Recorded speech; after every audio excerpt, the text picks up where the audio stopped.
name is Sandy Gainza. I'm a Master Gardener trainee in the Lake Tahoe Basin. Today I'm going to demonstrate to you how to divide bearded iris. Bearded iris are wonderful plants to grow in the Lake Tahoe region. They don't require a lot of water, they need sunshine, they don't require a lot of nutrients in the soil, and our well-drained soil is exceptionally suitable for them. However, every 4 years or so, it's necessary to dig them up and divide them and replant them to retain the plant's vigor and growth and to retain those remarkable flowers that we all love to see in May and June. In addition, when you divide the iris, you get new plants to spread around in your garden. So we'll take a look at step by step how to do this and how to identify a clump of iris that needs rejuvenation by division. Here's a clump we're going to divide today. You can see that there has been maybe one bloom here, one down here. Not too many for how many rhizomes are in this clump. So what I will do is take out all of the dead leaves so that I can take a look at my clump.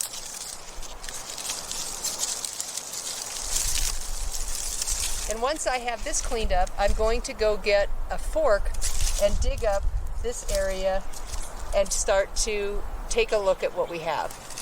I have cleaned away all of the old brown leaves, and I want to show you before I dig it up why we're doing this.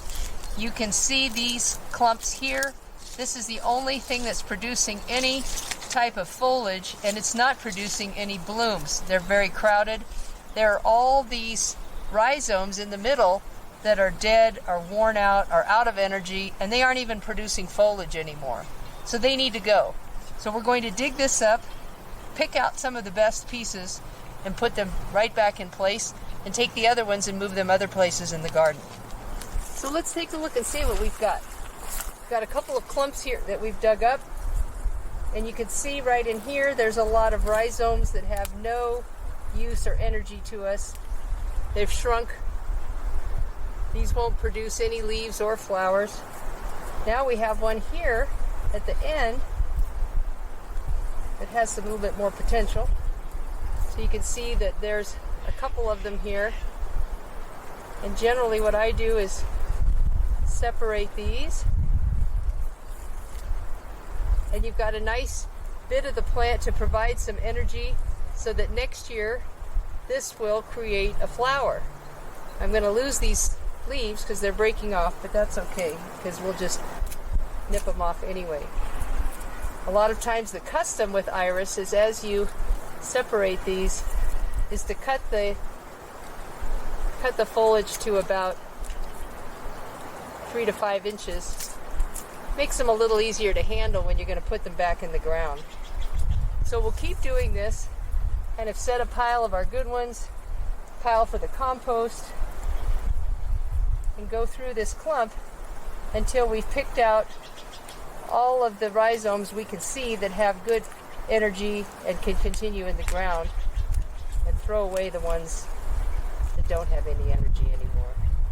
Sometimes it doesn't hurt to give them a try. This one, there's not much here, but you never know. It might grow. It's still plump. It doesn't have holes or bugs in it.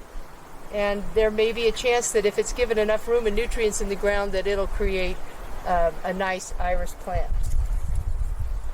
It's another good one. You can also kind of trim the roots a little bit. I'm going to keep those roots because they'll reestablish the plant, but just makes it a little bit easier to handle. So now, let's take our new iris and plant them somewhere where they can grow and give us a nice new clump. Here's a good spot for 1 or 2 little iris. You can see that I've got a new transplant of Gaillardia here, but the Gaillardia blooms later than the iris, so maybe it might be nice to have the iris come up here in the spring, and then when they are quiet, then I have the foliage of the plant that'll grow in front of my iris foliage. So I'm going to take my iris. You don't need to bury them deep. Put a little mound for the root. Push the roots into the dirt. Take a another one maybe over here. And you kind of want them the way you want them to grow, which is probably away from this plant. So I'm pointing the fan, see this is the fan, out this way. And I don't think, here's our little mound for the roots. And our third one, we'll put it in here so that again it grows away from the plant. Make a little mound for the roots. And now we cover this up with some dirt. You can put a little of some fertilizer in here. Always keep in mind in Lake Tahoe that we want to use fertilizer that doesn't increase the phosphorus going into the lake. But since this is brand new enriched compost, I'm not going to put fertilizer in with these today. So now I have my new plants in the ground. They're spread out a little bit and they should be happy there. Our final step today will be to water in our new iris.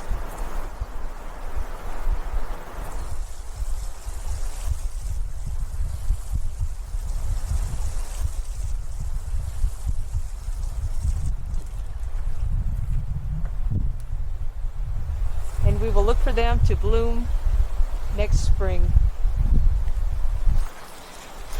Thank you for letting me demonstrate to you today how to divide bearded iris.